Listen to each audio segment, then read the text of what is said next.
10월 29일 수요일 역대하 35장 1절에서 19절입니다. 어제 우리는 요시야 왕이 율법책을 발견하고 옷을 찢으며 민족적 회개를 단행하는 모습을 보았습니다. 영적 개혁은 우상을 부수는 일에서 시작되었지만 그 개혁의 궁극적인 완성은 바로 하나님이 기뻐하시는 참된 예배의 회복입니다. 오늘 본문인 역대하 35장은 요시야가 이룬 종교개혁의 정점, 즉 이스라엘 역사상 사무엘 시대 이후 가장 성대하고 온전했던 유월절 절기를 기록하고 있습니다. 요시야는 단순히 감정적 회개에 머물지 않고 발견한 말씀에 근거하여 예배의 모든 요소를 재정비합니다. 무너진 제단을 복구하고 우상을 제거하는 일은 부정적인 제거 작업이었다면 유월절 회복은 긍정적인 건설 작업이었습니다. 오늘 우리는 요시야의 유월절 준비 과정과 그 실행을 통해 하나님께서 진정으로 기뻐하시는 예배와 헌신은 어떤 질서와 자세를 갖추어야 하는지를 깊이 묵상하고자 합니다. 먼저 첫 번째로 1절에서 6절의 질서의 재건과 사명자의 재배치입니다. 요시아가 유월절을 준비하면서 가장 먼저 한 일은 제사를 담당하는 레위 사람들과 제사장들을 그들의 본연의 자리와 직분으로 되돌려 놓는 것이었습니다. 오랫동안 성전이 방치되고 이방 종교가 혼합되면서 거룩한 예배를 섬겨야 할 사명자들은 혼란 속에 뒤섞여 있었습니다. 요시아는 그들을 각자의 반열대로 나누고 다윗과 솔로몬의 글대로 그들의 책임을 회복시켰습니다. 이것은 단순히 조직도를 재판한 것이 아니라 하나님의 말씀과 제도가 예배의 중심에 서도록 한 것입니다. 하나님은 무질서와 감정의 열광만을 원하는 것이 아니라 명확한 규례와 거룩한 질서 안에서 드려지는 헌신을 원합니다. 레위 사람들에게는 제사를 돕는 직무와 백성을 가르치는 임무가 주어졌습니다. 그들은 성결해야 했고 그들의 위치를 고수해야 했습니다. 우리의 신앙생활도 마찬가지입니다. 우리가 하나님 앞에서 맡은 각자의 사명과 역할이 하나님 말씀 안에서 올바르게 자리 잡을 때 우리의 헌신은 비로소 거룩한 예배의 일부가 됩니다. 각자의 위치를 지키는 것이 곧 예배의 기초입니다. 둘째로 7절에서 9절의 지도자의 솔선수범과 아낌없는 희생적 공급입니다.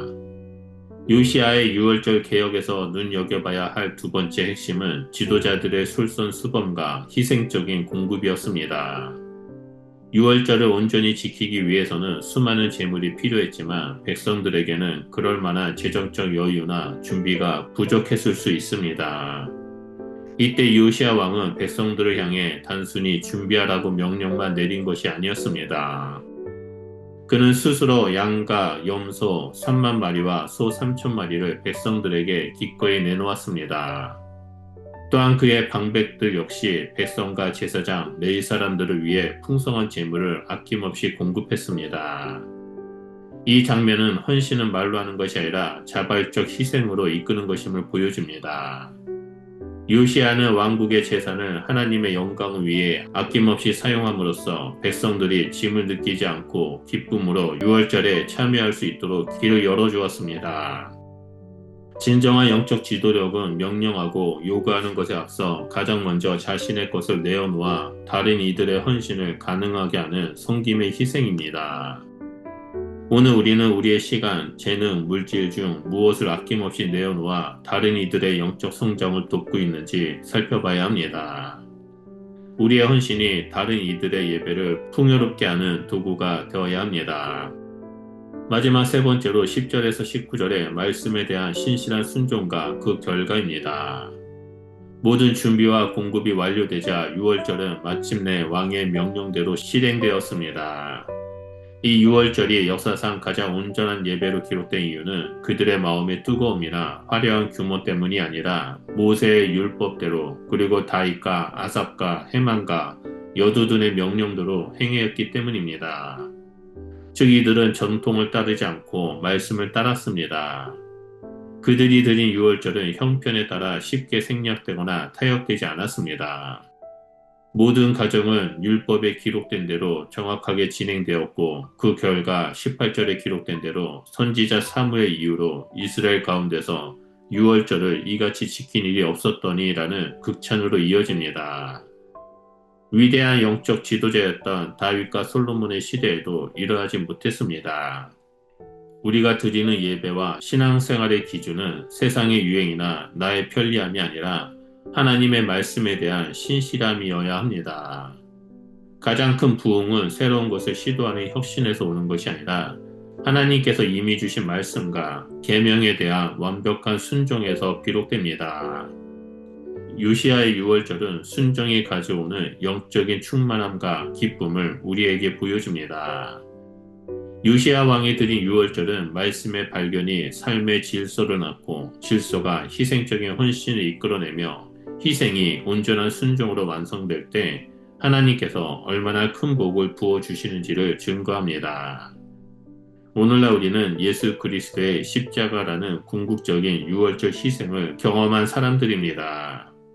우리에게 남은 과제는 우리의 삶 전체를 하나님께서 정해주신 질서와 말씀의 규례에 따라 정돈하고 헌신하는 것입니다. 따라서 말씀대로 드려지는 가장 온전한 예배야말로 우리 신앙개혁의 최종 목표가 되어야 합니다. 그러므로 요시아처럼 우리도 순종으로 우리의 예배를 완성하는 사명자가 되기를 예수님의 이름으로 간절히 축원드립니다. 기도하겠습니다. 우리의 참된 예배를 받으시는 하나님 아버지, 우리에게 말씀의 질서를 회복하게 하시고 각자의 처소에서 사명을 감당하게 하여 주시옵소서. 요시아처럼 아낌없는 희생과 솔선수범으로 하나님의 공동체를 섬기게 하시고 저희의 모든 헌신이 말씀에 대한 순종으로 온전히 드려져 하나님께 영광 돌리는 복된 유월절이 되게 하여 주시옵소서. 예수님 이름으로 기도드립니다. 아멘.